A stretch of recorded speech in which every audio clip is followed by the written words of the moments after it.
اعوذ باللہ السمیع العلیم العظیم الحفیظ بوجہ الکریم وسلطانہ القدیم من الرجس الخبیث المخبث الشیطان اللعین الرجیم وقبیلہ ونفخہ ونفسہ وہمزہ۔ بسم اللہ الرحمن الرحیم۔ تمام نبیوں کے سردار حضرت محمد صلی اللہ علیہ وآلہ وسلم اور تمام مذاہب کے سردار دین اسلام کے پیروکاروں، السلام علیکم، طبتم، برکتیں اور رحمتیں آپ پر۔ صلاۃ و سلام حضور صلی اللہ علیہ وسلم کی ذات پر اور دنیا کے عظیم ماں باپ حضور کے ماں باپ پر۔ آج کی گفتگو 39ویں مرحلے میں داخل ہو گئی۔ آج کا سرنامہ کلام سید علاء الدین علی احمد گیلانی صابر کلیری قلندر چشتی رحمۃ اللہ علیہ، یہ آج کا سرنامہ کلام ہے۔ گفتگو جو ہے وہ آگے بڑھتی ہے۔ تاریخ پیدائش آپ کی 1196 عیسوی ہے، جس کا 2013 جا رہا ہے، اور آپ نے روح کو خیرات کر دیا 1291 کے اندر۔ ٹوٹل عمر آپ کی 95 برس۔ ایک بات میں اور آپ کو بتاؤں کہ جب آپ ہجری گنیں گے اور اس کے ساتھ آپ عیسوی گنیں گے تو دونوں میں فرق پڑ جاتا ہے، یہ بات یاد رکھیے گا، کیونکہ وہ جو سال ہے وہ 10 دن پیچھے جاتا ہے نا، 10 دن پیچھے جاتا ہے ہر سال، تو اس لیے وہ فرق پڑتا ہے۔ تو جب کبھی گنیں تو پریشان مت ہوا کریں، کیونکہ اگر آپ ہجری کے سال گنیں گے تو وہ کسی اور تاریخ میں پڑیں گے، اور اگر آپ دوسرے سال گنیں گے تو وہ جو ہیں وہ جا کر اور طرح سے جا کر پورے پڑیں گے، تو اس لیے یہ بہت دھیان دینا ہے آپ نے۔ ٹوٹل عمر آپ کی 95 برس۔ آپ کی پیدائش جو ہے وہ ہرات میں ہوئی۔ ہرات جو ہے یہ افغانستان کے اندر ہے، افغانستان پاکستان کے ساتھ اس کا جو ہے وہ بارڈر لگتا ہے۔ ہرات میں آپ کی ولادت ہوئی۔ آپ کے والد گرامی کا نام سید عبد الرحیم گیلانی رحمۃ اللہ علیہ ہے۔ صابر پیا کے والد گرامی غوث پاک عبد القادر گیلانی رحمۃ اللہ علیہ کی اولاد سے ہیں۔ آپ کے والد گرامی کے اندر ہی بچپن سے ہی کلندرانہ صفات تھی۔ آپ جانتے ہیں نا نومیرک کلندر کسے کہتے ہیں؟ کلندر کی بہت سی تعریفات ہیں، تو ڈیفینیشنز کے اندر ایک یہ بھی ہے کہ وہ کلندر جو ہوتا ہے وہ ایک جگہ رکتا نہیں ہے، وہ چلتا رہتا ہے، پھرتا ہے، اس کی طبیعت کے اندر ٹھہراؤ بہت کم ہوتا ہے۔ تو صابر پیا، پورا نام پھر ایک دفعہ سن لیجئے، سید علاء الدین علی احمد گیلانی صابر کلیری قلندر چشتی رحمۃ اللہ علیہ۔ آپ کے والد گرامی، اور اس کا مطلب یہ ہوا کہ صابر پیا کلیر والے جو ہیں یہ سید ہیں، گیلانی سید ہیں اپنے ابا کی طرف سے، اور آپ کی والدہ کا نام حاجرہ ہے، اور یہ حاجرہ جو ہیں یہ بڑی بہن ہیں بابا فرید الدین گنجے شکر رحمۃ اللہ علیہ کی، جو پاک پتن والے ہیں، ان کی بڑی بہن ہیں ان کی والدہ۔ تو صابر پیا کلیر والے ابا کی طرف سے سید ہیں، اور ظاہر ہے جو ابا کی ذات ہوتی ہے وہی بیٹے کی ہوتی ہے۔ ابا کی طرف سے گیلانی سید ہیں، اور اماں کی طرف سے فاروقی ہیں، حضرت عمر رضی اللہ تعالیٰ عنہ کی اولاد سے۔ بابا فرید کا شجرہ نسب جو ہے وہ جا کر حضرت عمر رضی اللہ تعالیٰ عنہ سے ملتا ہے۔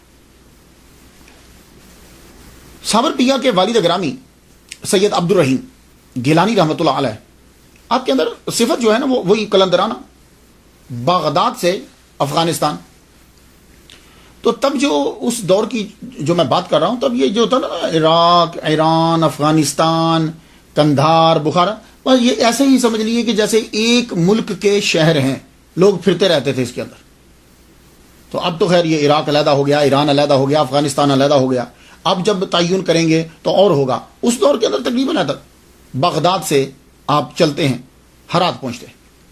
ہرات جب آپ پہنچے تو ایک گلی سے گزر رہے ہیں، دروازے کے سامنے ایک بزرگ کھڑے ہیں، ان کا نام ہے جمال الدین۔ جمال الدین رحمۃ اللہ علیہ نے آپ کو روک لیا، کہتے ہیں سید زادے رکو۔ تو جب آپ کسی کو جانتے نہ ہوں اور وہ آپ کو نام لے کے پکارے، حیران ہوتے ہیں نا آپ۔ سید زادہ رک گیا، کہنے لگے سید زادے رکے، ادھر آؤ۔ گھر لے گئے، بٹھایا، کہنے لگے مجھے تمہاری بڑے عرصے سے تمہارا انتظار تھا، یا میں انتظار کر رہا تھا تمہارا، تم آ گئے، میرے پاس رکو اب. تو جب کوئی آدمی آپ کو وہ چیز بتا دے کہ جو سیکرٹ ہے تو آپ کا اعتماد بڑھ جاتا ہے کہ یہ آدمی کو چیز ہے. تو شیخ جمال الدین رحمۃ اللہ علیہ نے جب ان کو بتایا کہ تم سید زادے ہو، بغداد سے آئے ہو، میرے پاس رہو، میرے پاس ہی تمہارا فیض ہے، رک گئے. اور اللہ کی طرف سے بھی آرڈر ہوتا ہے، رکے. اب آپ نے ان کی ٹو چنگ تھے، آپ نے ان کی تربیت شروع کر دی، باطنی اور ظاہری دونوں علوم دیے. جب آپ نے دیکھا کہ یہ اب ایک مقام پہ پہنچ چکے ہیں تو آپ نے اپنی بڑی بیٹی کا نکاح ان کے ساتھ کر دیا. کنہوں نے؟ شیخ جمال الدین فاروق رحمۃ اللہ علیہ. شیخ جمال الدین فاروقی کے 3 بیٹے اور 1 بیٹی. بڑا بیٹا اعزاز الدین، چھوٹے بیٹے بابا فرید الدین گنج شکر رحمۃ اللہ علیہ، اس سے چھوٹے بیٹے نجیب الدین متوکل. یہ 3 بیٹے اور بڑی بیٹی حاجرہ. تو یہ حاجرہ جو ہیں، بی بی حاجرہ، ان کا نکاح سید عبد الرحیم گیلانی رحمۃ اللہ علیہ سے کر دیا. تو جب ان کا نکاح کر دیا تو اب یہ قصبہ میں رہتے تھے، گاؤں میں. تو قصبہ سے شہر میں چلے گئے، ہرات کے شہر میں چلے گئے، شہر میں جا کے رہنے لگے. تو اللہ تعالیٰ نے سید عبد الرحیم گیلانی رحمۃ اللہ علیہ کو 1196 کے اندر بیٹا عطا فرمایا. اب ظاہر ہے کہ صابر پیا کے والد گرامی جو ہیں غوث پاک کی اولاد میں سے، اور جو ماں ہیں وہ بھی اتنے بڑے مفتی اور بزرگ کی بیٹی. تو ان کی ولادت سے قبل ہی خواب میں محمد صلی اللہ علیہ وسلم کا دیدار ہوا. پھر مولا علی شیر خدا رضی اللہ تعالیٰ عنہ کا بھی دیدار ہوا. دونوں کا جب دیدار ہوا آپ کی ولادت سے پہلے، تو ماں نے بچے کی ولادت پر نام رکھ دیا علی احمد. علی احمد، علی حضرت علی اور احمد محمد مصطفیٰ صلی اللہ علیہ وسلم کے نام پر علی احمد رکھ دیا. تو والد گرامی نے سید عبد الرحیم نے اپنے بیٹے کا نام علاؤ الدین رکھا. وہ علاؤ الدین پکارا کرتے تھے. یہ اکثر آج بھی ہوتا ہے. آپ چلے جائیں، دادا کسی اور نام سے پکارتے ہیں، ابا کسی اور نام سے پکارتے ہیں، فیملی کسی اور نام سے پکارتی ہے. اور مذہبی کرانا ہوگا تو نام بڑے اچھے ہوتے ہیں، 2-3 نام ہوتے ہیں.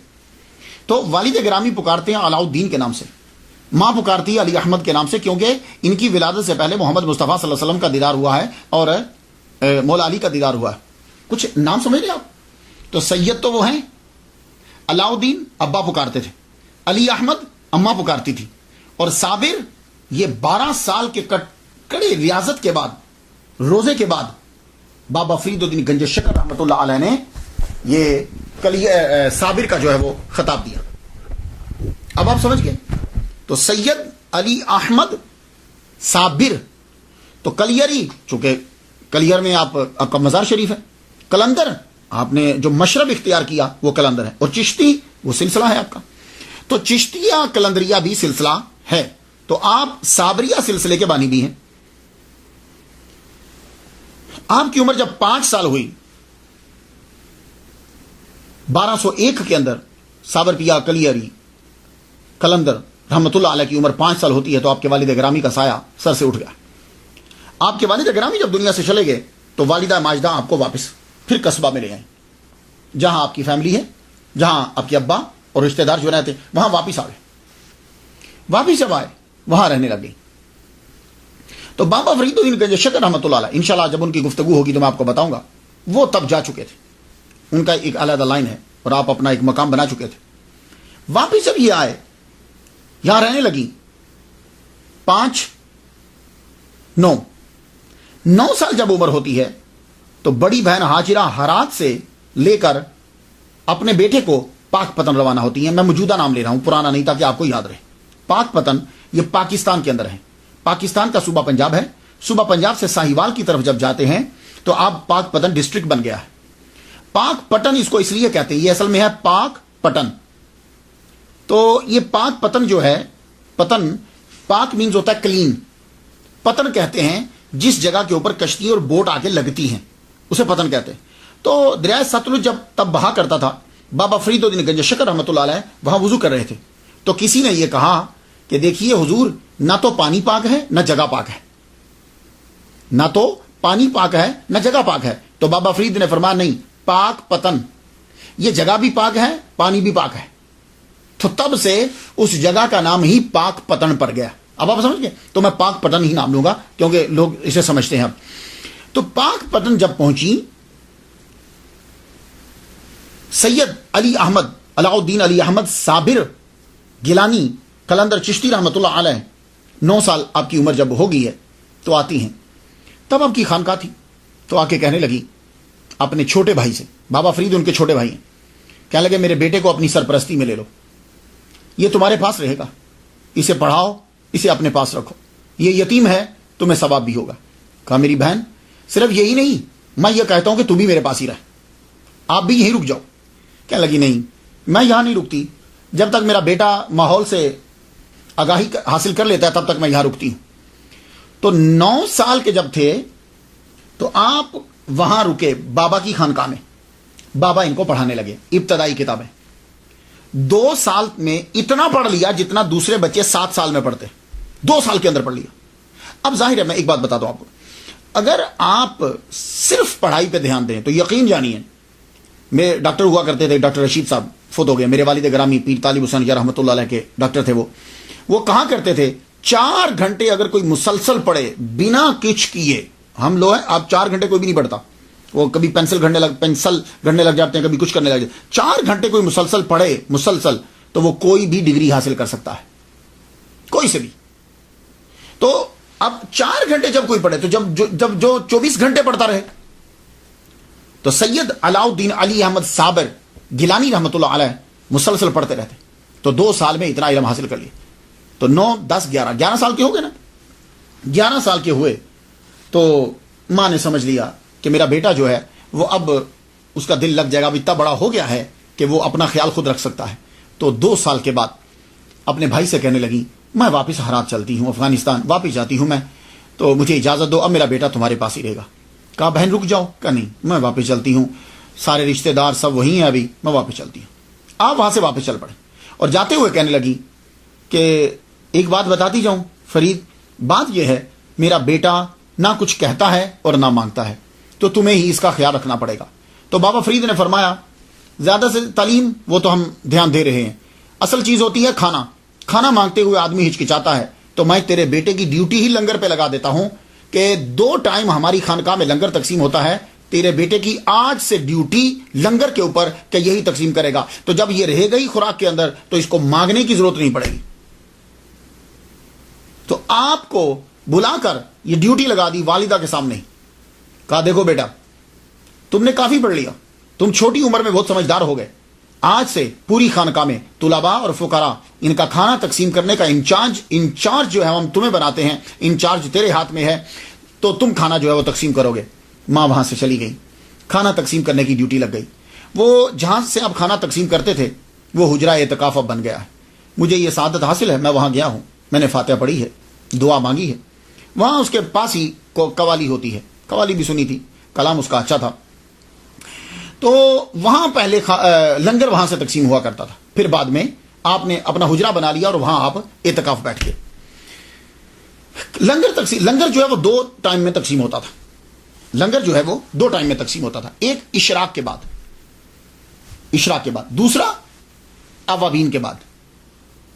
صوفیاء کرام جو ہیں وہ اشراق اور اوابین، اشراق کے ساتھ چاشت ضمناً وہ ساتھ ہوتی ہے، اس کا بہت خیال رکھتے ہیں، یہ بات یاد رکھیے گا، اشراق اور چاشت بہت ضروری ہے، بہت ضروری ہے۔ تہجد کی تو میں گفتگو نہیں کر رہا، یہ بھی بہت ضروری ہے۔ تو کھانا 2 ٹائم تقسیم ہوتا تھا، اشراق کے بعد اور اوابین کے بعد، پھر اس کے بعد عشاء جو ہے وہ اپنے ٹائم پہ لیٹ پڑھتے تھے، جیسے بھی پڑھتے تھے۔ تو کھانا تقسیم کرتے اور ساتھ آپ پڑھتے، یہ تعلیم اور تقسیم کا سلسلہ جو ہے وہ جاری رہا، تعلیم اور تقسیم کا سلسلہ جاری رہا، معلوم ہے کتنے 12 سال تک، 12 سال تک تعلیم اور تقسیم کا سلسلہ جاری رہا۔ 12 سال کے بعد والدہ محترمہ تشریف لائیں، بیٹے کی یاد ستائی، وقت بھی قریب بہت بوڑھی ہو گئی تھی، قریب آئی، 12 سال کے بعد آئی، آتے ہی بھائی سے ملی، کہا میرے بیٹے کو تو ملاؤ، پتہ نہیں زندگی ہے کہ نہیں ہے، اپنے بیٹے سے مل لو۔ بیٹے کو بلایا گیا، اور بیٹے پر زیادہ تر استغراق کی کیفیت آ نہیں رہتی، بیٹے کو بلایا گیا تو بیٹا ہڈیوں کا ڈھانچہ بنا ہوا، ہڈیوں کا ڈھانچہ، بس ایسے ہی سکن جو ہے وہ اوپر یوں ہی ہے، بس گوشت نام کی کوئی چیز نظر نہیں آتی۔ اب آپ کو پتا ہے ماں تو تڑپ جاتی، ماں نے بیٹے کو دیکھا تو تڑپ گئی۔ فرید ایک تو چھوٹے بھائی ہیں، بڑی بہن ماں بجا ہے، کیا تم میرے بیٹے کو کھانا نہیں دیتے؟ کہا بہن خود پوچھ لو، میں نے تو آپ کے سامنے اس کی ڈیوٹی ہی لنگر پہ لگا دی تھی، خود پوچھو کیا کھانا نہیں کھاتے؟ تو ماں پوچھنے لگی بیٹا کیا تم کھانا نہیں کھاتے؟ تو ساتھی بھائی بھی بول اٹھے بھائی ہم نے تو آپ کی ڈیوٹی لگائی تھی تو کیا آپ کھانا نہیں کھاتے؟ تو جواب ذرا سنیے گا. سید علاء الدین علی احمد صابر گیلانی قلندر رحمۃ اللہ علیہ کیا جواب دیتے ہیں؟ کہنے لگے ماما بابا فرید بن گنج شکر ماموں لگتے ہیں نا پیر و مرشد، آپ نے کھلانے کو کہا تھا کھانے کو نہیں کہا تھا. آپ نے کہا تھا کہ کھلایا کرو 2 ٹائم. کیا آپ نے یہ بھی فرمایا تھا کہ کھا لیا کرو؟ تو جب آپ نے کھا ہی نہیں تو میں اپنے مرشد کی اجازت کے بغیر کیسے کھاتا؟ تو کہنے لگے پیر و مرشد میں نے کبھی یہاں سے کچھ نہیں کھایا. تو کہا پھر بیٹے کھاتے کیا تھے؟ کہنے لگے بابا آپ نے اجازت نہیں نہ دی تھی، آپ بولے نہیں تھے. 4-5 دن تو ویسے ہی گزر جاتے تھے میرے. 4-5 دن کے بعد اگر کبھی بھوک کا احساس ہوتا تھا تو میں جنگلوں میں نکل جاتا تھا. جنگل میں جب جاتا تھا تو وہاں اللہ تعالیٰ کے اگائے ہوئے جو پودے تھے درخت ان کے پتے کھا لیتا تھا تھوڑے سے، اور پتے کھا کے میں واپس آ جاتا. اللہ اکبر جل شان. اس وقت بابا فرید کے منہ مبارک سے نکلا میرا علی احمد صابر ہے. تو یہ صابر آپ کو ٹائٹل دیا گیا، میرا علی احمد صابر ہے. تو آپ کو جب یہ ٹائٹل جو ہے وہ اپنے پیر کی جانب سے 1219 میں مل گیا. 1219 میں جب آپ کو ملا، اب آپ کافی جوان ہو چکے تھے. والدہ کا من چاہا، ہر ماں کا من چاہتا میرا بیٹا شادی کرے، اس کی شادی ہو، بہو ہو. تو اپنے بھائی سے ہی کہنے لگے تم اس طرح کرو کہ وہ تمہاری جو سب سے چھوٹی بیٹی ہے اس کا نکاح میرے بیٹے سے کر دو. بابا فرید گنج شکر رحمۃ اللہ نے فرمایا بہن ضد مت کرو، یہ نکاح نہیں ہو سکتا. اچھا تم امیر ہو اس لیے میرے یتیم بچے کو نہیں دے رہے؟ کہا بہن تم سمجھتی نہیں ہو، نہ اصرار کرو شادی کا. اب یہاں ایک بات عرض کر جو واقعات میں کتابوں میں لکھا ہے، دیکھیے جو چیز عقل تسلیم کرے مریدین اور چاہنے والے تو جو چاہے لکھ دیں گے. یہاں یہ بیان کیا جاتا ہے کہ آپ کی شادی ہو گئی، آپ کمرے میں گئے، آپ نے ایک آہ بھری اور بیوی کو جلا دیا. یہی سنا نا، میں بھی یہی سنتا رہا کہ وہ جل کے راکھ ہو گئی، جبکہ یہ جل کے راکھ ہے ہی نہیں ہے، یہ کافی عرصہ زندہ رہی ہیں. بابا فرید الدین گنج شکر رحمۃ اللہ علیہ کی 3 بیٹیاں تھیں. 3 بیٹیاں تھیں آپ کی. ایک بی بی مستورہ، بی بی مستورہ ان کا نکاح شیخ عمر فاروقی رحمۃ اللہ علیہ سے ہوا. دوسری آپ کی بیٹی بی بی فاطمہ تھی جن کا نکاح شیخ بدر الدین اسحاق رحمۃ اللہ علیہ سے ہوا. تیسری بیٹی بی بی شریفہ ہیں، ان کا نکاح سید علاء الدین علی احمد صابر گیلانی قلندر رحمۃ اللہ علیہ کے ساتھ ہوا. بات سمجھ گیا؟ اور یہ کافی عرصہ زندہ ہے، اور یہ ایسے ہی رہتی تھی کہ جیسے ایک عورت ہوتی ہے نا اس کا خامن نہیں ہے، ویسی کبھی یعنی بالکل کمرے میں بند رہنا اور تجرد اور تحیر استغراق کے اندر ان کی بھی کیفیت ویسے ہی رہتی تھی. کیوں بھائی؟ دیکھو جلاؤ تو تب جب کوئی معمولی عورت سامنے بیٹھی. بابا فرید الدین گنج شکر کی بیٹی ہیں، کیوں جلاؤ گے؟ تو پھر ہوا کیا تھا لو سن لیجیے. بابا فرید الدین گنج شکر رحمۃ اللہ علیہ نے یہ کہا کہ بہن ضد مت کرو، اصرار نہ کرو نکاح کا. لیکن بہن اصرار کر رہی انہیں سمجھ نہیں آ رہی. تو آپ نے بتایا کہ سادہ لفظوں میں یہ سمجھا، دیکھو تمہارا جو بیٹا ہے نا وہ فنا فی اللہ کے مقام پہ بالکل اب وہ پہنچنے والا ہے، اور اس کی باقی جتنی زندگی گزرے گی نا وہ استغراق میں ہی گزرے گی. وہ جس مقام پہ پہنچ گیا ہے وہ بہت اونچے مقام پہ چلا گیا ہے. اب اس کے قریب اور کوئی نہیں آ پائے گا اور نہ وہ جا پائے گا. تو اس لیے آپ یہ نکاح نہ کرواؤ. لیکن بہن نے جب ضد کیا نکاح ہو گیا. اب جب نکاح ہوا تو آپ کہاں بیٹھا کرتے تھے؟ آپ بیٹھتے تھے جس حجرے سے آپ کھانا تقسیم کرواتے تھے، جہاں سے لنگر تقسیم ہوتا تھا وہیں بیٹھتے تھے. وہیں آپ اعتکاف بھی بیٹھنے لگے بعد میں. تو جب نکاح ہو گیا تو آپ سے کہا گیا کہ آپ کمرے میں جائیے. دروازہ بند، اندر سے رونے کی آوازیں آ رہی. اس طرح رو رہے ہیں کہ ہچکی بند گی روتے روتے. تو اندر سے جب رونے کی آوازیں آ رہی ہیں بابا فرید واپس آ گئے. پھر بابا فرید گئے، دیکھا تو اندر سے رو رہے ہیں. آپ نے دروازے کو تھوڑا سا ہاتھ لگایا تو دروازہ کھل گیا. اندر گئے، اٹھا کے باہر لائے تو بولے کہ کیا وجہ کیا ہے، کیوں رو رہے ہو؟ فرمانے لگے اب اللہ نے مجھے دنیا سے الگ کر دیا ہے. جملے سنیے گا, یہ جملے دماغ کو اپیل کرتے ہیں. مجھے دنیا سے اللہ نے الگ کر دیا ہے. رجال الغیب اور اولیاء کے سوا مجھے کوئی مل نہیں سکتا. یہ فنا فی اللہ کا مقام ہوتا ہے کہ آدمی ہر ایک شے ختم ہو جاتی ہے. تو صابر پیا کلیری جو ہیں وہ تو بہت اعلیٰ مقام میں تھے, اس مقام میں بہت اعلیٰ درجے پہ پہنچ چکے تھے. آپ نے پھر اس وقت کہا اپنی بہن سے, میں نہیں کہتا تھا کہ تم یہ نکاح نہ کرو. تو اس کے بعد بی بی شریفہ نے ساری زندگی جو ہے وہ ویسے ہی گزار دی. تو آپ جو ہیں اس کے بعد کیا ہوا کہ استغراق میں پھر چلے گئے. استغراق استغراق استغراق, اہلیت گم. پھر آپ کی والدہ ماجدہ جو ہیں ان کا وصال ہو گیا. ایک دن بیٹھے ہیں, پھر اس کے بعد دوبارہ بھی آپ کی ڈیوٹی یہی لگ گئی. استغراق سے باہر آتے, کبھی تو کئی دن گزر جاتے, کھانا تقسیم کرتے, پھر استغراق میں چلے جاتے, کھانا تقسیم کرتے, پھر کئی سال گزر گئے. اس کے بعد بھی کئی سال اسی طرح ہی گزر گئے. ایک دن کیا ہوا, بابا فرید گنج شکر رحمۃ اللہ علیہ خواب دیکھتے ہیں.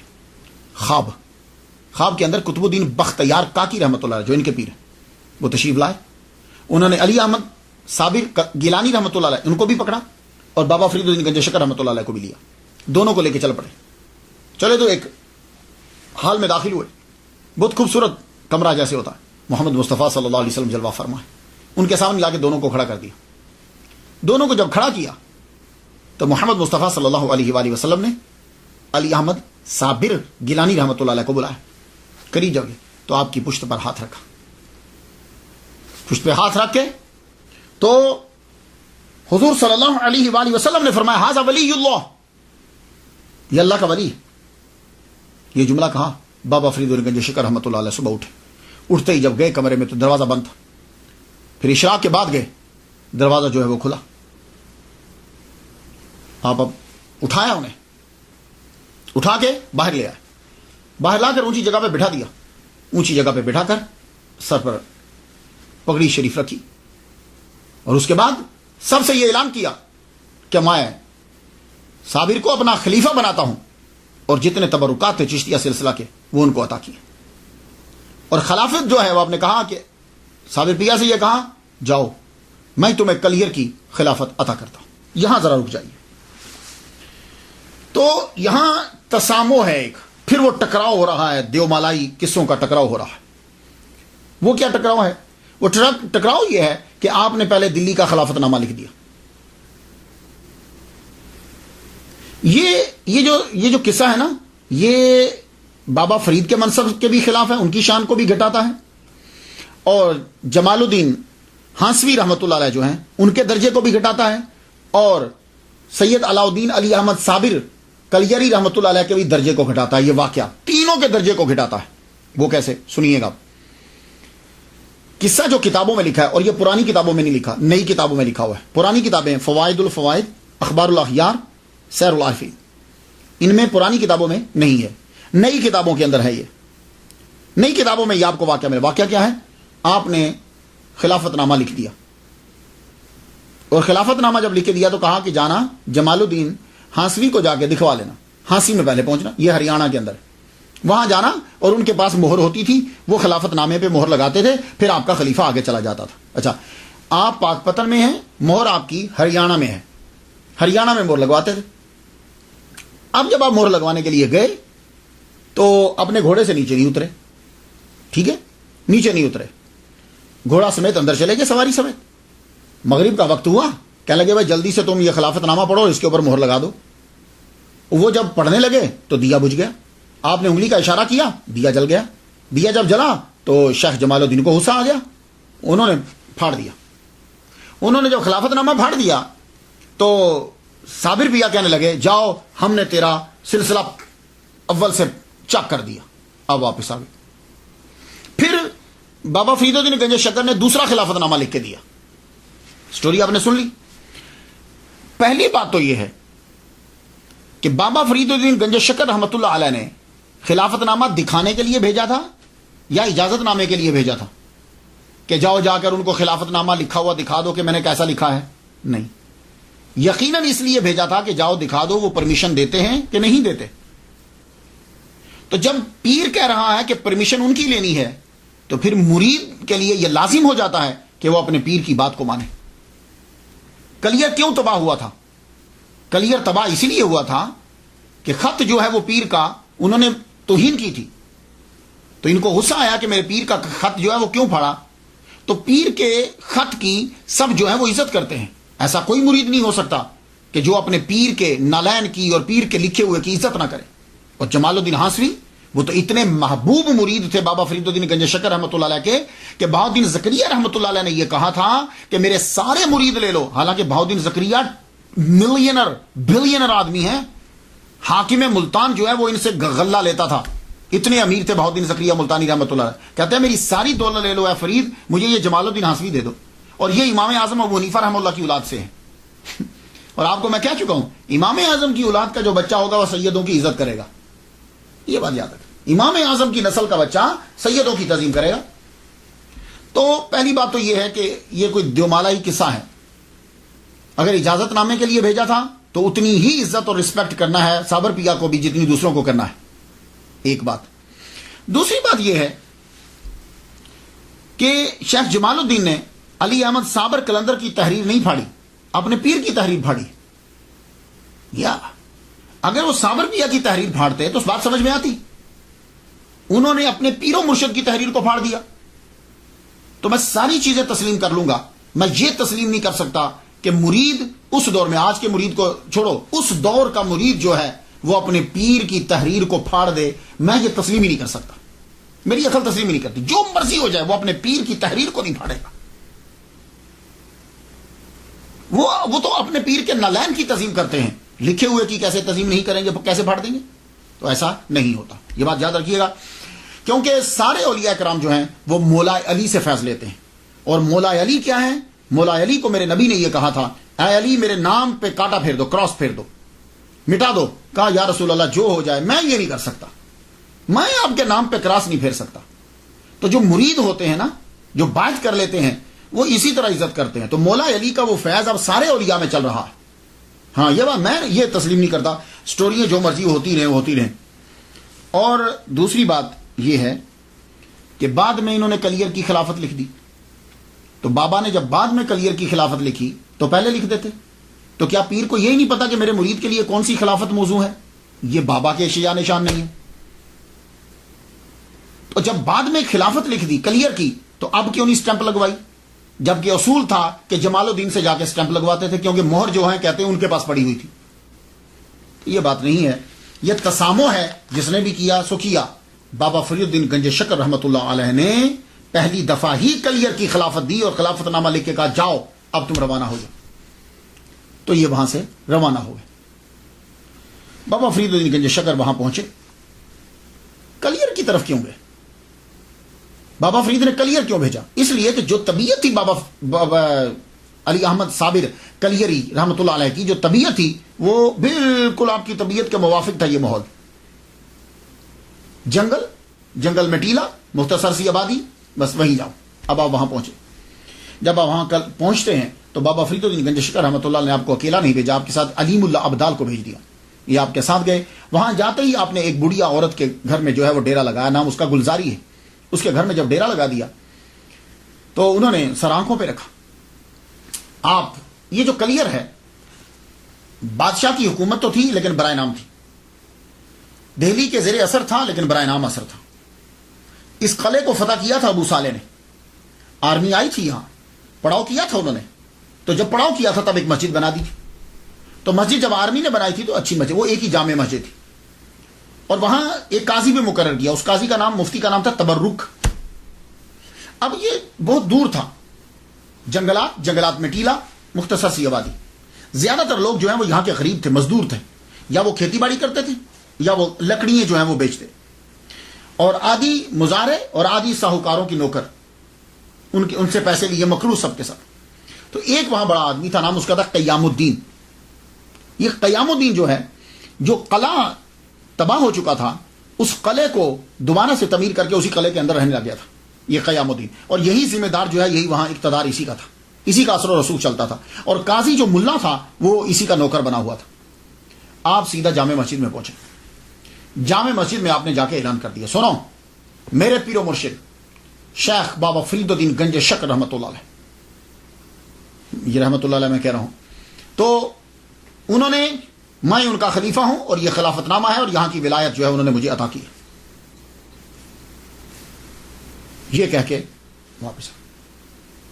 جب آپ نے یہ کہا اب بات آہستہ آہستہ لوگوں میں پھیلنے لگی، تو غریب لوگ آپ کے پاس آنے لگے، آپ نے ان کو بتلایا کہ اسلام کیا ہوتا ہے، توحید کیا چیز ہے، اور جب انسان توحید اختیار کر لیتا ہے تو پھر سب برابر ہو جاتے ہیں۔ اب بتا رہے ہیں کہ اونچ نیچ ہمارے ہاں نہیں ہوتی، ہمارے ہاں سب برابر ہوتے ہیں، اور جو تمہاری مسجد ہے، یہ جو تم نے مسجد بنائی ہے، اس مسجد کے اندر تم لوگ کیا کر رہے ہو کہ یہاں امیروں کی لائن اور ہے، غریبوں کی لائن اور ہے، تو تم نے اللہ تعالیٰ کے گھر کے اندر بھی جگہوں کا تعین کر دیا۔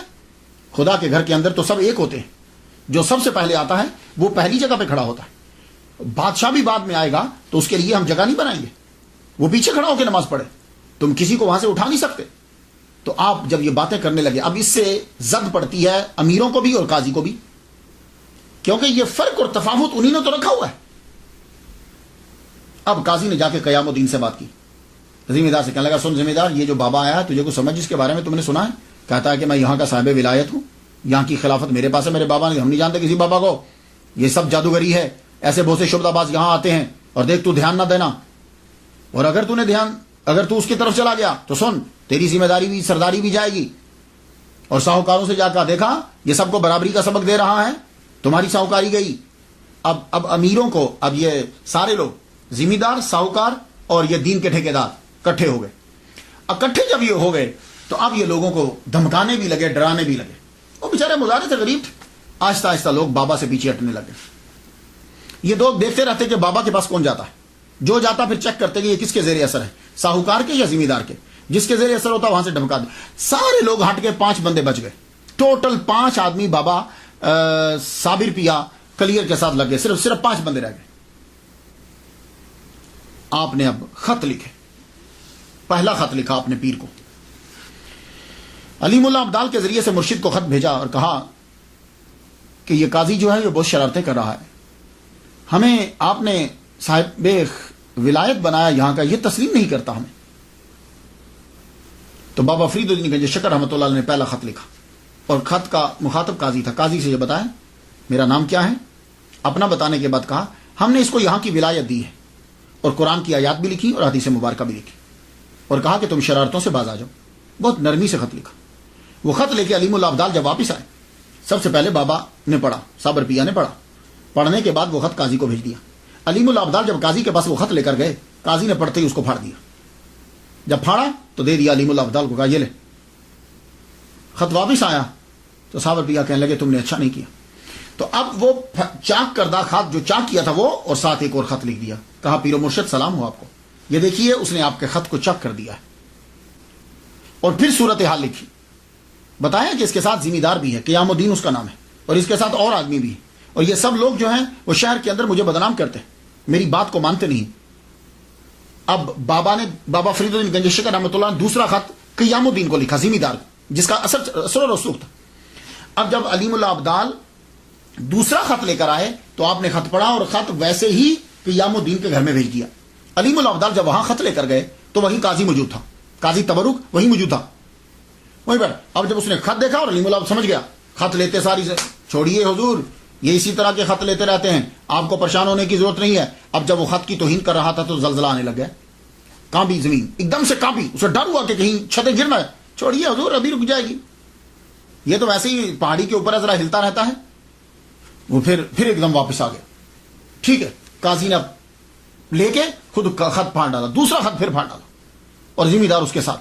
اب جب دوسرا پھٹا ہوا خط لے کر گئے تو اب تیسری مرتبہ پھر علیم اللہ ابدال کو بابا فرید الدین گنج شکر رحمۃ اللہ علیہ کے پاس بھیج دیا صابر پیا نے۔ جب تیسری مرتبہ گئے تو اب بابا نے جب 2 خط اپنے جب اس نے چاک کر دیے تھے، اب بابا نے تیسرا خط لکھا، صابر پیا کلیئر رحمۃ اللہ علیہ کو تیسرا خط لکھا۔ تیسرے خط میں یہ تھا، ایک جگہ میں عبارت پڑھتا ہوں کہ یہ تمہاری بکری ہے، چاہے ذبح کرو چاہے دودھ دو، اور ایک جگہ لکھا کہ کلیئر ہم نے تمہارے حوالے کر دیا۔ تیسرا خط جب یہ آیا، مفہوم دونوں کا یہی ہے کہ ہم نے کلیئر کو تیرے حوالے کیا، اب تیری مرضی۔ تیسرا خط جب آپ کے پاس آیا، آپ نے اس کو لپیٹا، رکھ لیا پاس۔ رکھنے کے بعد جمعہ کی نماز جب ہوتی تھی تو جمعہ میں لوگ اکٹھے ہو جاتے، آبادی تو کم تھی لیکن بڑے بڑے سب لوگ جو ہیں وہ آ جاتے تھے، زمیندار وہ لوگ نماز بڑی پڑھتے تھے۔ جمعہ کی نماز میں آئے تو بابا کیا کیا، بابا صابر پیا کلیئر رحمۃ اللہ علیہ سیدھا مسجد سے اندر چلے گئے، اندر جا کے مصلی کے پاس بیٹھ گئے۔ جب آپ مصلی کے پاس بیٹھ گئے تو بندوں نے کہا اٹھو یہاں سے، یہ قاضی کی جگہ ہے۔ آپ نے فرمایا ہم کتب ہیں، اور کتب جو ہوتا ہے وہ قاضی سے افضل ہوتا ہے، تم ہمیں یہاں سے اٹھا نہیں سکتے۔ 3-4 بندے اٹھے اور آپ کا کلندرانہ لباس تھا پرانا، ہاتھوں سے پکڑ کے گھسیٹتے ہوئے باہر لے گئے۔ باہر جب لے گئے اور آپ کے بندوں کو بھی نکال دیا اور مسجد کے باہر کے دروازے سے بھی باہر نکال دیا۔ آپ وہاں کھڑے ہو گئے، اللہ پاک سے کہنے لگے دیکھا یا اللہ ہمیں نماز پڑھنے ہی نہیں دے رہے۔ اب وہ سب لوگ نماز پڑھنے لگے۔ جمعہ کی نماز ہوئی اور آپ کو اندر نماز پڑھنے نہیں دی گئی۔ جب وہ سجدے میں گئے تو بابا نے یوں آنکھ اٹھا کے مسجد کی دیواروں اور چھتوں سے یہ کہا تم سجدہ کیوں نہیں کر رہی؟ پر اتنا کرنا تھا کہ دیواریں چھتیں دھڑام سے نیچے گری، جتنے اندر تھے سب مر گئے۔ اب یہاں کوئی سننے والا جب مذاق اڑائے گا تو کیسے مذاق اڑائے گا، ذرا سنیے۔ ہو یہ کیا کرامت ہوئی؟ مسجد گرا دی؟ یہ کیا کرامت ہوئی؟ نمازی مار دیے؟ نہیں، دیکھیے مسجد جلانے کا حکم اللہ نے دیا تھا، یاد ہے 11ویں پارے کے اندر رب فرمایا مسجد کو آگ لگا دو۔ مسجد کو آگ لگائی، روڑی بنا دی، وہاں گند پھینکا جاتا تھا۔ تو اصل میں ہوتا کیا تھا کہ وہ جتنے نماز پڑھنے والے تھے سب نے ایک کتب کی توہین کی، ایک بات۔ دوسرا، جتنے وہ نماز پڑھ رہے تھے سب مسجد کے اندر اصل چیز کیا ہوتی ہے کہ فرق کو ختم کرنا، رب کی بارگاہ میں سب برابر ہے، لیکن اس مسجد میں ایسا نہیں ہوتا تھا۔ اس مسجد کے اندر امیر، قاضی، ساہوکار، یہ لوگوں کی جگہ بنی ہوئی تھی اندر، کوئی آدمی وہاں کھڑے ہو کے نماز غریب نہیں پڑھ سکتا تھا۔ تو کیا ایسی مسجد کو برقرار رکھا جائے؟ اور جو ایسے نظام کی تائید کریں گے کیا وہ مسلمان ہیں؟ نہیں، وہ مسلمان ہرگز نہیں ہیں۔ اسی لیے اس کتب نے وہ مسجد اور وہ ساری بعد میں بنی یا بنی دیکھی، لیکن اس وقت یہ سب کے سب ظالم کا ساتھ دے رہے ہیں، یہ بھی ظالم ہے۔ اس کے بعد کیا ہوا، جب گئے طاعون پھیل گیا۔ طاعون پھیلا تو عورتیں اور بچے جو بچے ہوئے تھے وہ بھاگے، جو کچھ بچ گئے تھے آگ لگ گئی جنگلات میں۔ جنگلات کو جب آگ لگی تو پھر وہ باقی بھی بھاگ گئے۔ اب صرف بچا تو پیر ٹیلے کے اوپر کھڑے ہیں گولر کے درخت کے ساتھ، اس کو پکڑ کے آپ کھڑے ہو گئے۔ اب تو آپ کی آنکھوں سے بھی یہ جیسے آگ نکل رہی، عالم استغراق میں چلے گئے، گم عالم استغراق کے اندر کھڑے رہے، آگ جلتی رہی، کھڑے رہے، آگ جلتی رہی۔ ایک جگہ تو میں پڑھ کے حیران رہ گیا، کہتے ہیں 12 مائل آگ لگی اور آپ یوں کھڑے، عالم استغراق، آنکھیں بس کھلی ہیں جیسے کسی شے کو دیکھ رہی، اور آگ مسلسل لگ رہی۔ اب کیا ہوتا تھا، جو چرندے پرندے درندے سب آ کے آپ کے پاس کھڑے ہو جاتے، بیٹھ جاتے۔ پرندے آ کر آپ کے شولڈر پہ بیٹھ جاتے، آپ کے سر پہ بیٹھ جاتے۔ ایک عجیب سی 12 سال گزر گئے، اللہ اکبر، کین یو بلیو؟ عالم استغراق کے اندر 12 سال گزر گئے۔ ایک دن اشراق کی نماز پڑھنے کے بعد بابا فرید الدین گنج شکر رحمۃ اللہ علیہ کھڑے ہوئے۔ صوفیہ میں لنگر تقسیم ہوتا تھا نا اشراق کے بعد، تو فرمانے لگے کون ہے تم میں سے جو میرے صابر کا جا کے روزہ افطار کروا دے؟ اسے 12 سال ہو گئے۔ تھوڑی دیر کے بعد ایک لڑکا کھڑا ہوا، سارے بیٹھے رہے، ایک لڑکا کھڑا ہوا، اس کا نام کیا تھا؟ سید شمس الدین ترک علوی کلندر رحمۃ اللہ علیہ۔ سید کیوں علوی کیوں کہہ رہا ہوں؟ اس لیے کہ یہ مولا علی کی اولاد ہیں لیکن بی بی فاطمہ سے نہیں، اس لیے علوی کہہ رہا ہوں۔ سید کہہ رہا ہوں تو ظاہر ہے مولا علی کے بیٹے سید ہیں، تو سید ہیں اور ترکی کے رہنے والے تھے۔ کلندر، ان کی ساری زندگی کلندرانہ گزری اپنے پیر کے۔ یہ آئے تھے بابا فرید کی بات کرنے کے لیے، تو بابا فرید الدین گنج شکر رحمۃ اللہ فرمایا تھا کہ تیرا فیض میرے پاس نہیں ہے۔ یار میں حیران ہوتا ہوں، آج کل تم چلے جاؤ کسی بھی پیر کے پاس فٹافٹ مرید کر لے گا تاکہ میری تعداد بڑھ جائے، اور وہ بندہ بیٹھا رہتا تھا کہ نہیں بھائی تیرا فیض میرے پاس نہیں ہے۔ تو یہ بڑے دن سے بیٹھے ہوئے تھے، اب جب کھڑے ہوئے جی حضور میں چاہتا ہوں، فرمایا کہ ہاں تیرا فیض اس کے پاس ہے۔ دیکھا میں کہا ہاں اب سمجھ آئی، تیرا فیض میرے بھانجی اور داماد کے پاس ہے، چلو تیاری کرو کچھ کرنے کی۔ تیاری کی، کہا حضور میں تیار ہوں جانے کے لیے۔ فرما لگے سنو، میرے صابر کے پاس جانے سے پہلے کچھ چیزیں سن لو۔ پہلی بات تو یہ ہے کہ یہ کچھ چیزیں ہیں، یہ لیتے جاؤ تیرے کام آئیں گی۔ ان میں کچھ آئل تھا، تھوڑا سا آپ نے دم کیا، کہا کہ میرے صابر کو 12 سال ہو چکے ہیں ایک ہی حالت میں کھڑے ہوئے, یہ لے جاؤ آئل, اور اس میں کافی ساری چیزیں, دم بھی تھا, تو اسے جب میرا صابر بیٹھے گا ضرورت تمہیں پڑے گی اس کی, یہ بھی لے جاؤ. اور دوسرا, تم اس کے سامنے مت جانا جب تک وہ بیٹھ نہ جائے, اور یا جب تک تمہیں اجازت نہ دے دے, تم اس کے سامنے مت جانا. باقی تم علیم الابدال جو ہے وہ تمہیں وہاں کلیئر تک پہنچا دے گا, اور باقی اللہ تیرا حافظ و ناصر. جاؤ. سید شمس الدین ترک قلندر الوی رحمۃ اللہ علیہ روانہ ہوئے, دعاؤں اور نصائح کے ساتھ وہاں سے روانہ ہوتے ہیں. قصہ مختصر کے کلیئر میں یہ پہنچ گیا. علیم الابدال نے رستہ بتایا, دیکھا تو یہ تقریباً رستے میں رک کر سہارنپور سے آگے, یہ اب رک کے دن کے ٹائم جو ہے نا یہ آپ چلے گئے. دن کے ٹائم جب وہاں پہنچے, ابھی سورج تھا, آپ پیچھے ٹیلے کے پیچھے سے چڑھ کے کمر کے پیچھے کھڑے ہو کے قرآن پڑھنے لگے. ترکی تھے, سید ہیں, الوی ہیں, اور آواز خوبصورت اور جوان تھے. یاسین والقرآن الحکیم انک لمن المرسلین علی صراط مستقیم تنزیل العزیز الرحیم لتنذر قوما ما انذر آباؤہم. مختلف آیات پڑھتے جا رہے ہیں. تاہا ما انزلنا علیک القرآن لتشقا. بڑی خوبصورت آواز, ہماری کہاں آوازیں, ترکی آواز سٹائل میں جب پڑھا تو قرآن مجید جب کلام اللہ کا کان میں آیا تو صابر پیا کلیئر فرمانے لگے, پیچھے کھڑے ہو کے قرآن کیوں پڑھ رہے ہو, آگے آؤ. پیچھے نہیں پڑھو قرآن. آپ آگے بڑھے لیکن سامنے نہیں آئے, داہنی طرف کھڑے ہو گئے, داہنی طرف کھڑے ہو کے قرآن پڑھنے لگے. پھر قرآن پڑھ رہے, قرآن پڑھتے جائیں, آیات چن چن کے پڑھ رہے ہیں. سبحان اللہ, کیا خوبصورت آواز تھی. تو ایک دم چپ کر گئے. تو صابر پیا بولے, چپ کیوں کر گئے ہو؟ عرض کی حضور کھڑا کھڑا تھک گیا ہوں میں, سفر بھی کر کے آیا ہوں, تھک بھی گیا ہوں. تو بولے تو بیٹھ جاؤ. کہا حضور آپ کھڑے ہیں اور میں کیسے بیٹھ سکتا ہوں؟ کہہ لگے اچھا تو چلو پھر ہمیں بٹھاؤ. تو آپ وہ جنبش, ہاتھ نے جنبش کی, قرآن کی پاور. آپ نے پیچھے سے نا یوں کمر کو پکڑا, آگے ابھی بھی نہیں آئے, پیچھے سے یوں کمر کو پکڑا. اب 12 سال سے جب ایک حالت میں کھڑے ہیں تو آپ کیا سمجھتے ہیں کہ اعضاء میں ابھی طاقت ہے موو کرنے کی؟ نہیں, اعضاء ویسے کہ ایسے ہوئے. آپ نے پیچھے سے پکڑ کر یوں اپنے جسم کے سہارے سے آپ کو پیچھے لا کے وہ درخت کے تنے کے ساتھ آپ کو یوں ایسے رکھ دیا.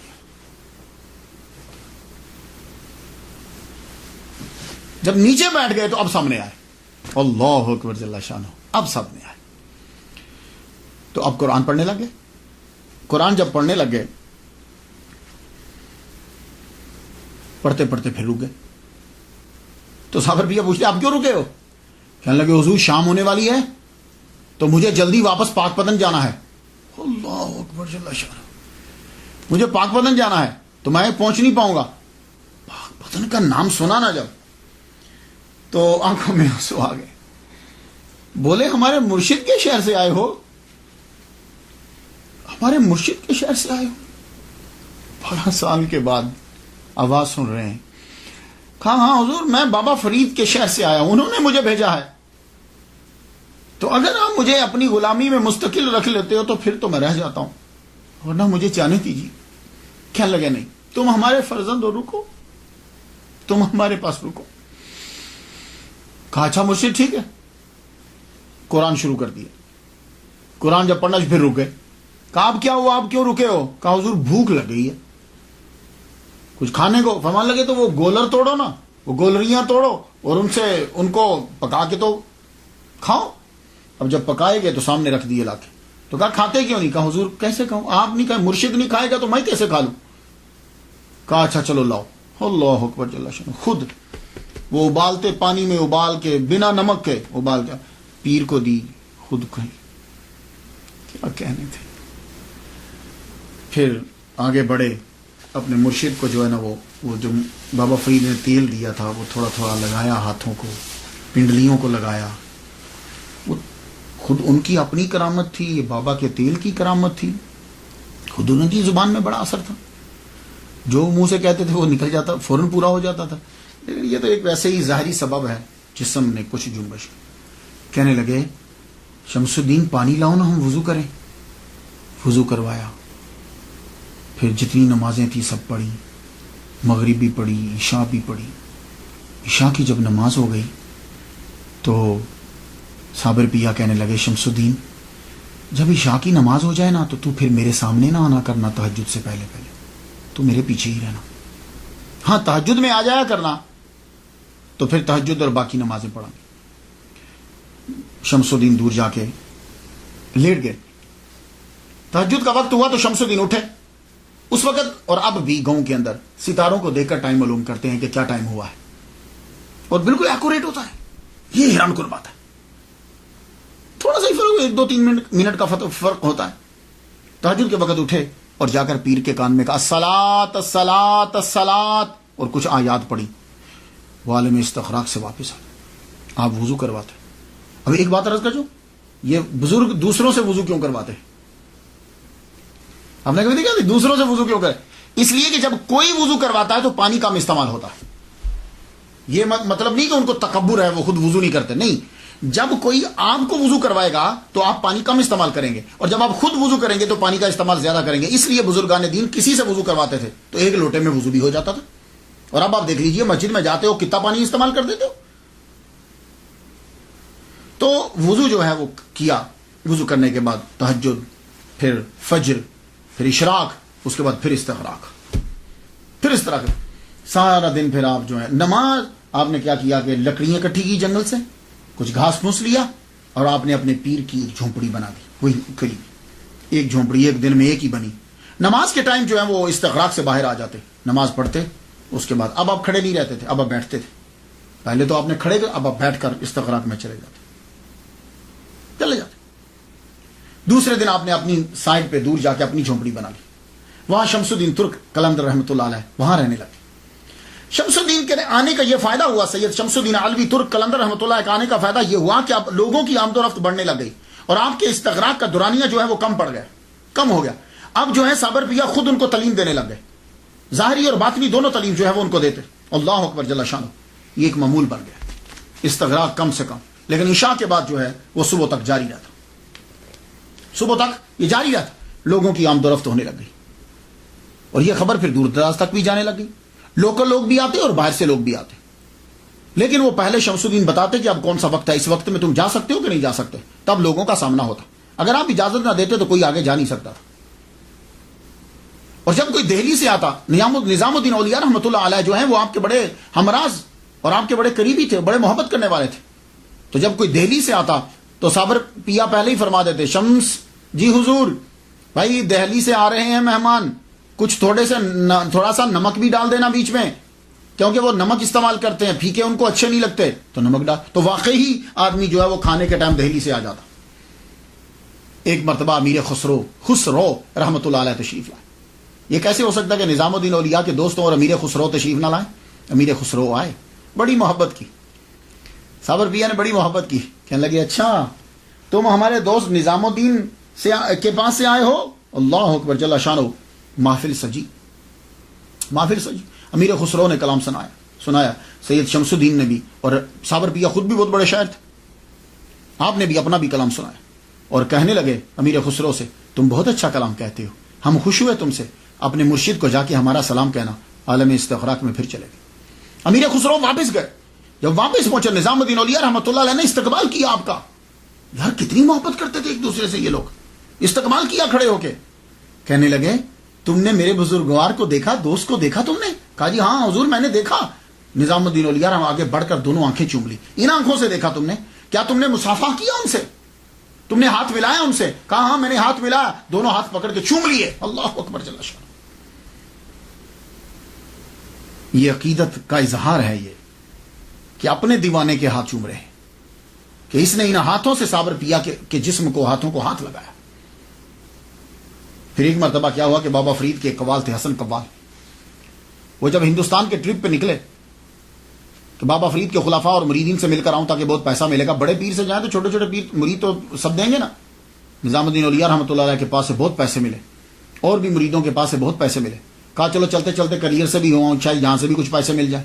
پہلے تو کلیئر کا آستانہ ہی نہ ملا. بولے کہ خانقاہ کہاں؟ لوگوں نے بتاؤ ٹیلے پہ چلے جو وہاں جھونپڑی ملے گی وہی خانقاہ ہے. حسن قوال وہاں پہنچا, جب دیکھا تو آپ عالم استغراق میں ہے. سید شمس الدین کہیں شاید لکڑیاں یا کچھ چیز لینے گئے ہوئے تھے, یہ اوپر چڑھے, دیکھا تو آپ بیٹھے ہوئے, یہ سامنے کھڑے ہو گئے. کتنی دیر کھڑے رہے. آپ نے آنکھ کھولی, فرمانے لگے کون ہو تم؟ کہا جی میں بابا فرید سے آیا ہوں, ان کا قوال ہوں. کہا کون فرید الدین؟ کون فرید؟ پہلے انہوں نے فرید بولا. کہا جی فرید الدین گنج شکر. او میرے شیخ کے پاس سے آئے ہو؟ اتنے میں شمس الدین تشریف لے آئے. آپ نے فرمایا یہ ہمارے شیخ کے پاس سے آئے ہیں, اس کو گولر دو. وہ ہنڈیا میں سے نکال کے کچھ گولر دے دی. وہ گولریاں جو ہوتی ہیں نا درخت پہ, گولر کے درخت پہ جو وہ دے دی تھوڑی. ان کو غصہ آیا, انہوں نے سنبھال تو نہیں, کہا جا کے بابا کو بتاؤں گا آپ کے مرید نے کیا دیا ہے. اس کے بعد آپ پھر عالم استغراق میں چلے. حسن قوال وہاں سے چلا, بابا فرید الدین گنج شکر رحمۃ اللہ علیہ کے پاس پہنچا. بابا نے سب مریدوں کا پوچھا, ہاں بھائی وہاں سب کی اس نے تعریف کی. انہوں نے اتنا دیا, انہوں نے حضور اتنا دیا, انہوں نے حضور اتنا دیا. کہا میرے صابر کے پاس بھی گئے تھے. کہا حضور وہاں بھی گیا تھا. یہ لیجئے گولر. وہ ساری گولریاں جو تھی, وہ جو پھل اس درخت پہ وہ دے دی. کہا جی یہ دیا انہوں نے مجھے. کہا تو کیا کہا تھا؟ کہا میں ان کے سامنے گیا تو پہلے تو مجھے پوچھتے ہیں تم کون ہو؟ میں نے کہا میں فرید الدین کا قوال ہوں, بابا فرید کا قوال. کہا کون فرید؟ کہا جی فرید الدین گنج شکر. کہا اچھا میرے شیخ اچھے ہیں. ہوئے بابا فرید الدین گنج شکر کی آنکھوں میں آنسو آ گئے. آپ فوراً اٹھے, آپ نے 2 نفل ادا کیے. 2 نفل ادا کرنے کے بعد آپ نے وہ گولر کھائے, اور کوئی وہ گولر باقی جو تھے گولریاں وہ تقسیم کر دیں, اور فرمانے لگے آج سے ہم شیخ ہیں. لوگوں نے کہا حضور آپ آگے شیخ نہیں تھے. کہنے لگے شیخ تو تھا لیکن صابر نے کبھی نہیں کہا تھا. آج میرے صابر نے مجھے شیخ کہا, اور وہ اتنے اعلیٰ مرتبے پر پہنچ کر بھی اپنے پیر کو نہیں بھولا. اللہ اکبر. ان کا مقام تو یہی سمجھے گا, بھائی ہم کیا سمجھیں. وہ اتنے اعلیٰ مقام پر پہنچ کر بھی اپنے مرشد کو نہیں بھولا. میں اس لیے خوش ہوں, اس نے مجھے شیخ کہا ہے. یہ جو سما ہے نا, یہ قلندر سما کے دیوانے ہوتے ہیں. سما کیا ہے؟ سما کا ترجمہ آج کل قوالی کرتے ہیں, کہ انتہائی غلط ہے. سما اور قوالی کا آپس میں کیا ملانا اسے؟ سما اور چیز ہے, قوالی اور چیز ہے. غور سے سن لیجئے, کبھی قوالی کو سما کے ساتھ مت ملاؤ. سما کو سما ہی رہنے دو. وہ سما ہے کیا؟ باوضو لوگوں کا کلام پڑھنا, اور باوضو لوگوں کا مجلس میں بیٹھ کر سننا. باشرع لوگوں کا کلام پڑھنا اور باشرع کا بیٹھ کر سننا, یہ ہے سما. اور قوالی کیا ہے؟ بے وضو چرسی لوگوں کا کلام پڑھنا اور بے وضو لوگوں کا کلام سننا, کہ مجمع میں بھی بے وضو ہوں اور کلام پڑھنے والے بھی بے وضو ہوں. اگر آج کی قوالی کو وہ لوگ بھی, خواجہ معین الدین اجمیری, قطب الدین بختیار کاکی, نظام الدین اولیاء, بابا فرید, اگر وہ آج کی قوالی کو دیکھ لیتے وہ اس کو ناجائز قرار دے دیتے, کہ یہ لوگ پہلے نشہ کر کے پھر اس کے بعد کلام پڑھ رہے ہیں. وہ لوگ باشرع ہوتے تھے, باوضو ہو کر باوضو لوگوں کا کلام پڑھا کرتے تھے. تو اس لیے سما کو قوالی کے ساتھ مت ملائیے گا. سما وہ اور چیز تھی. لوگ اس کو پڑھنے کے لیے وہ فلاں وہ بھی قوالی سنتے تھے, وہ ولی اللہ بھی قوالی سنتے تھے. یہ اس کے عشر عشیر بھی نہیں. تو سما جو ہے یہ اور چیز ہوا کرتی تھی. صابر پیا جو ہے وہ خود شاعری فرماتے تھے. پہلے آپ اپنا تخلص احمد رکھتے تھے, پھر جب آپ کو صابر کا لقب ملا تو پھر آپ نے ٹائٹل ملا تو آپ نے تخلص صابر لکھنا شروع کر دیا. عالم استغراق کے اندر بھی سم ٹائم قوالی کرنے لگ جاتے, قوالی مینز کلام پڑھنے لگ جاتے عالم استغراق کے اندر. اور وہ کلام جو ہے وہ شمس الدین لکھ لیا کرتے. میں کچھ پنکتیاں آپ کی نظر کروں, اندازہ ہو جائے آپ کو. امروز شاہ شاہاں مہمان شدست مارا, جبریل با ملائک دربان شدست مارا. یہ کلام کی جو پرواز ہے نا, عام آدمی کی یہ پرواز نہیں ہو سکتی. امروز کہتے ہیں آج کو. امروز شاہ شاہاں مہمان شدست مارا, آج بادشاہوں کا بادشاہ میرا مہمان ہوا ہے.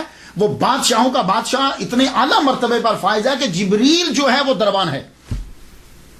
جبریل با ملائک دربان شدست مارا. اس بادشاہ کی وجہ سے ہمارے دروازے کے اوپر جبریل علیہ السلام کھڑے ہیں اب فرشتوں کے ساتھ. اے احمد بہشت و دوزخ عاشقوں پہ حرام ہے. احمد بہشت و دوزخ بر عاشقاں حرام است. اینجا رضائے جانا رضوان شدست مارا. تو بہت اعلیٰ مقام ہے. احمد بہشت و دوزخ جنت و دوزخ بر عاشقاں حرام است. عاشقوں پہ حرام ہے. اینجا رضائے جانا رضوان شدست مارا. ہمارے لیے جنت کیا ہے؟ محبوب کا راضی ہو جانا یہی جنت ہے. عام بندہ مذاق اڑائے گا, ہو جنت کی بےزتی ہوگی, دوزخ کی بےزتی ہوگی. لو ان کو دوزخ اور جنت کی ہے, مالک کی رضا کا کوئی فکر نہیں ہے. یہ بےزتی نہیں ہے, اصل چیز ہی یہ ہے. یہ ولایت ہے ہی, صوفیزم ہے ہی, کہ رب کی رضا کو مقدم رکھنا ہے, باقی چیزیں نہیں. نگاہ افتاد چوں پر سدرا صابر. یہ جب آپ نے اپنا تخلص صابر رکھ لیا تو پھر یہ کلام میں تھوڑا عرض کر رہا ہوں. نگاہ افتاد چوں بر سدرا صابر ز گرمی نگاہ من سدرا سخت. فرماتے ہیں کہ جب نگاہ اٹھا کر صابر نے سدرا کی طرف دیکھی تو میری آنکھ کی گرمی کی وجہ سے سدرا کو آگ لگ گئی. اب لوگ اس پہ اعتراض کریں گے لیکن اس کو سمجھ نہیں آئے گی وہ کیا کہہ رہے ہیں. آپ کے ملفوظات بھی ہیں, بہت خوبصورت گفتگو آپ نے کہی. لوگ جب آتے تھے ان میں سے چند سنا دو. اے فرزند آدم, اللہ کہتا ہے, اور وہ کلام سنانے کہ اللہ تمہیں یہ کہتا ہے میں نے تمام اشیاء تمہارے لیے بنائی ہیں اور تجھ کو اپنے لیے, پھر تو اپنے آپ کو دوسروں کے دروازے پہ کیوں ذلیل کرتا ہے. اے فرزند آدم, روزی کا غم نہ کر جب تک میرے خزانے بھرے ہوئے, اور یاد رکھ میرے خزانے کبھی خالی نہیں ہوں گے. ان چیزوں کو کبھی پڑھو یار, تنہائی میں پڑھو. یہ اس لیے ولیوں کو ولی کی بات کا اثر ہوتا ہے دل کے اندر جا کے. ان لوگوں کو کیا معلوم ہو. 13 سال کے بعد کلیئر میں ہی آپ کو بابا فرید الدین گنج شکر رحمۃ اللہ علیہ کی وصال کی خبر میں بڑا صدمہ ہوا کہ میرے مرشد دنیا سے چلے گئے.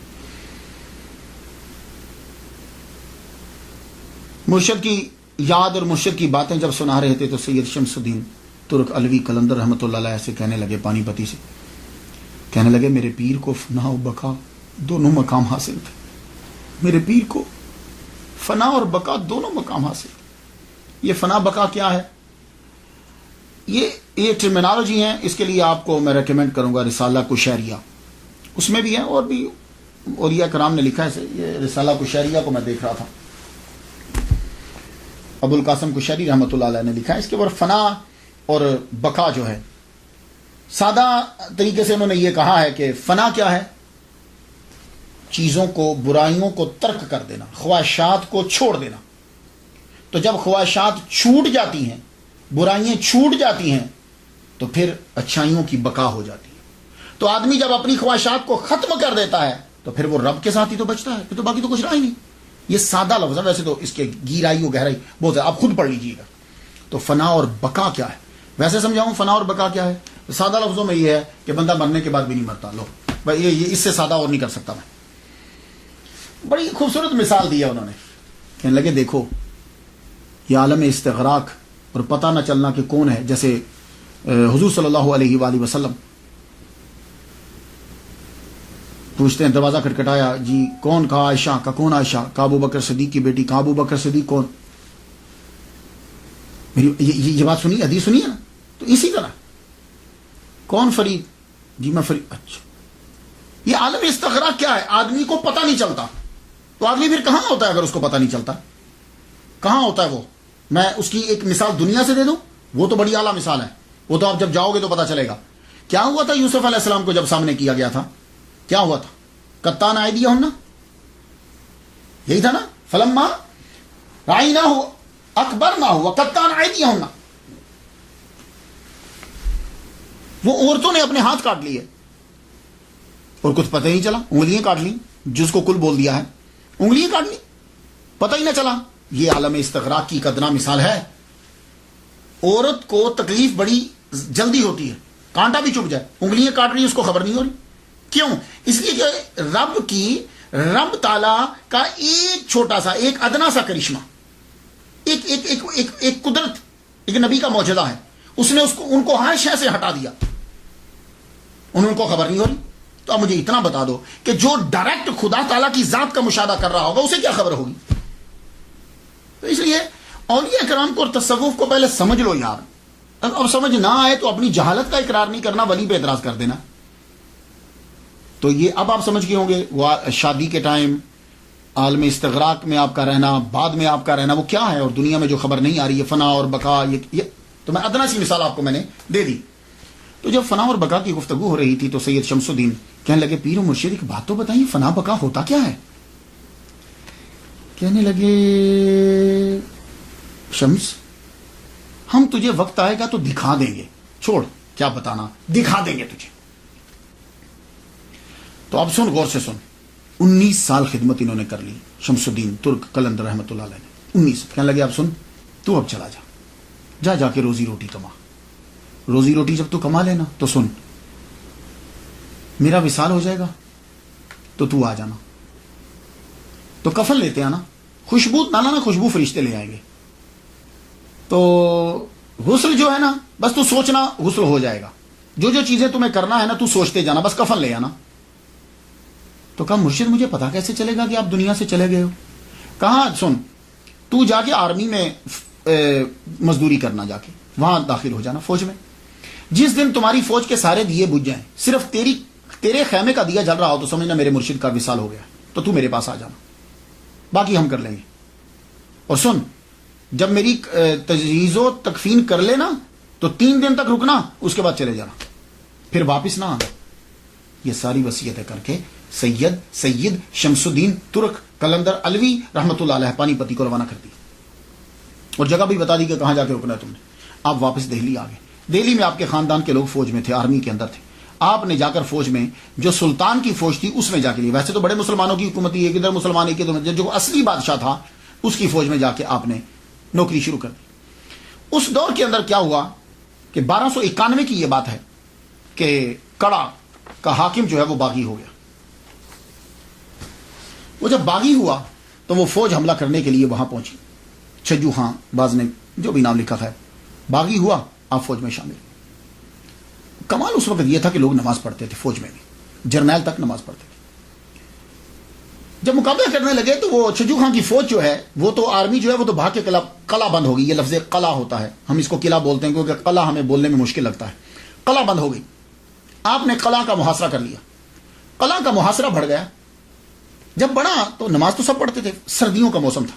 فجر کی نماز پڑھتے ہوئے بادشاہ کو گرم پانی کی جرنل کو گرم پانی کی ضرورت ہوتی تھی. تو جرنل کے لیے پانی لے جانے کے لیے آپ کا خیمہ جرنیل کے بالکل قریب تھا. تو وہ جو پانی گرم کرتا تھا نا وضو کا, وہ آپ سے آگ لے کے جاتا تھا. تو وہ آگ لیتا, پانی گرم کر کے پھر جا کے جرنل کو وضو کرنے کے لیے. ایک دن وہ خیمے میں آیا تو بابا ہے ہی نہیں, سید شمس الدین ترک قلندر رحمۃ اللہ ہے ہی نہیں. کدھر گئے؟ یہیں ہوتے تھے. یوں دیکھا تو پاس ہی تالاب تھا, تو تالاب کے کنارے پہ بیٹھے وضو کر رہے ہیں. اتنے ٹھنڈے پانی سے وضو کر رہے ہیں. جا کے دیکھنے لگا, کہنے لگا ہو سکتا ہے پانی گرم ہو, مجھے ٹھنڈا لگتا ہو. اس نے بابا اٹھ کے جب ادھر آ رہے, یہ ادھر سے گیا, جا کے دیکھا تو جہاں سے بابا جہاں بیٹھے ہوئے تھے وہاں پانی گرم تھا. اس نے سائڈ پہ ہاتھ لگایا تو پانی ٹھنڈا. ہو سکتا ہے میرا وہم. آیا واپس. دوسرے دن پھر آیا. اب ادھر نہیں گیا, خیمے میں نہیں گیا, وہاں لکڑی لوں گا, جلاؤں گا, وہیں سے پانی لے لوں جہاں سے بابا وضو کرتے. اب جب آپ وضو کر کے اٹھے, آپ واپس ادھر آنے گئے, یہ سائڈ سے جا کے وہاں سے پانی لیا تو گرم, اور سائڈ پہ ہاتھ لگایا تو پانی ٹھنڈا. پانی لے کے گیا تو جرنیل پوچھتا ہے, سیناپتی پوچھتا ہے, کہتا ہے آج پانی تو جلدی لے آیا, آگے دیر لگاتا تھا. تو سچ اس نے بول دیا. کہنے لگا یہ جو تمہارے ایک خیمہ چھوڑ کے آگے خیمے, اس خیمے میں بابا رہتے تھے, ان سے آگ لے کے پھر پانی گرم کر کے پھر لاتا تھا. آج میں وہ بابا جو ہیں وہ تالاب پہ جا کے وضو کرتے ہیں, انہی کی جگہ سے لے آیا ہوں پانی. وہ جہاں وضو کرتے ہیں وہاں پانی گرم ہوتا ہے. میں نے کہا یہ کیسے ہو سکتا ہے؟ اب دونوں نے چھپ کے دیکھا. سید شمس الدین ترک قلندر رحمۃ اللہ علیہ کو دیکھا کہ وضو کر رہے ہیں. اب دونوں جو ہیں وہ بعد میں گئے, جب بابا آگے تو دیکھا پانی گرم. اب یہ فجر کا وقت گزرا, ظہر اثر مغرب عشاء ہوئی تو آندھی چل گئی. آندھی اتنے زور کی چلی, بارش اتنے زور, سب خیمے اڑ گئے. خیمے جب اڑے, بابا کا خیمہ برقرار, اور اندر موم بتی جل رہی ہے, اور آپ قرآن مجید پڑھ رہے ہیں. جرنیل حیران, ایک دم سے اب وہ خیمے میں گیا رات کے وقت. اندر دیکھا تو وہی بابا بیٹھے، کہنے لگے بابا تم اللہ کے ولی ہو، دعا کرو کہ قلعہ فتح ہو جائے۔ آپ نے فرمایا اچھا سب سے پہلے میری تنخواہ دو، یہ جتنے دن میں نے کام کیا ہے میرے پیسے دو۔ اس نے پیسے فوراً لا دی۔ فرمانے لگے دوسرا میرا استعفیٰ قبول کرو، میں آئندہ کے بعد تیری فوج میں نہیں ہوں گا، مجھ پہ حکم مت چلانا۔ دوسری یہ بات۔ تیسری میں اب واپس جا رہا ہوں، صبح کے وقت حملہ کر دینا، تجھے فتح ہو جائے گی۔ آپ یہ کہہ کے وہاں سے چل پڑے۔ کیوں؟ اس لیے کہ آپ کو پتا چل گیا کہ میرے پیر کا وصال ہو گیا ہے۔ آپ وہاں سے جب چلے تو کہنے لگے میں سہارنپور کلیر میں کیسے پہنچوں گا وہاں؟ ایک دم سے آپ کو ٹھوکر لگی تو آپ کا سر کسی چیز سے ٹکرایا، آپ بے ہوش ہو کے گر گئے۔ جب آنکھ آپ کی کھلی تو پیر کی جھونپڑی کے پاس لیٹے ہوئے۔ آپ ایک دم سے اٹھے، دیکھا پیر کے پاؤں کی طرف شیر ہے، صابر پیا کلیر رحمۃ اللہ علیہ کے پاؤں کی طرف شیر بیٹھا ہوا ہے۔ آپ جو ہی اٹھے وہ چلا گیا۔ آپ نے اپنے پیر کو سوچا ایک دم سے کہ میں ان کو غسل دوں، ایک دم سے پانی کی فوار آئی اور آپ کو غسل ہو گئی۔ آپ نے یوں کفن رکھا، کفن خود بخود آپ کی جسم کو لپٹ گیا۔ جسم کو لپٹا، اب آپ جنازے کے لیے پریشان ہے کہ بندہ تو ہے ہی کوئی نہیں ہے۔ تھوڑی دیر کے بعد ایک گھڑ سوار آیا، قریب آیا، رکو ہم جنازہ پڑھائیں گے۔ جنازہ پڑھانے لگے اور ان کے چہرے کے اوپر نقاب ہے، جنازہ پڑھایا تو سید شمس الدین کہتے ہیں ترک رحمۃ اللہ علیہ کہ جب میں نے جنازہ شروع کیا تو ایک بندہ بھی نہیں تھا، اور جب میں نے سلام پھیرا تو دیکھا تحت نگاہ صفیں ہی صفیں، شہداء رجال الغیب سب پیچھے کھڑے ہیں۔ تو نکاح اس جنازہ پڑھا کے جب جانے لگا تو میں نے ان کو پکڑ لیا۔ میں نے کہا بھائی رکو، کوئی مجھ سے پوچھے گا تیرے پیر کا جنازہ کس نے پڑھایا تھا تو میں کیا جواب دوں گا؟ انہوں نے ایک دم سے چہرے سے نقاب ہٹایا، کہنے لگے شمس وہ فنا ہے، یہ بقا ہے۔ تو نے پوچھا تھا نا، تو لے آج تمہیں ہم نے دکھا دیا۔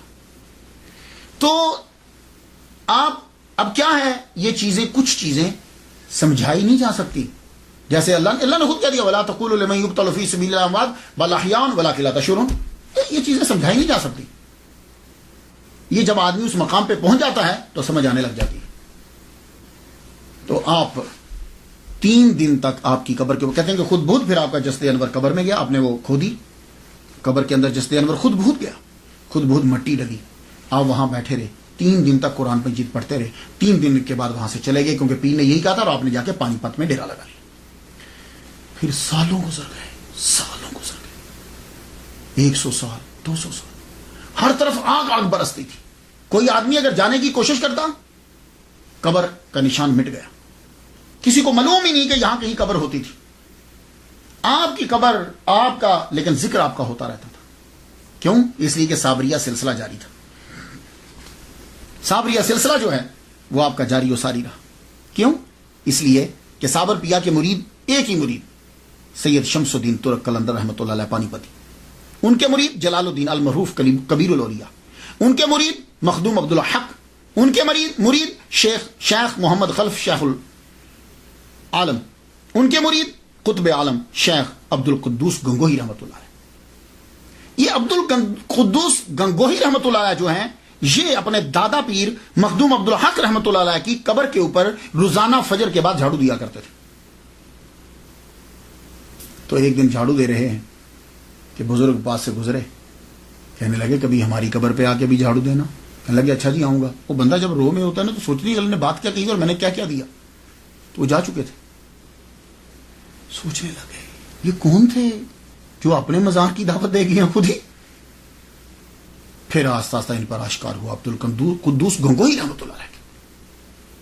اب پھر یہ نکلے کلیر کی جانب، ان کو اب پتہ چل گیا کہ یہ اصل میں صابر پیا ہے، اور یہ ساری چیزیں آپ کو اپنے پیر دادا پیر کی قبر سے معلوم ہوئی، عبد الحق رحمۃ اللہ علیہ سے۔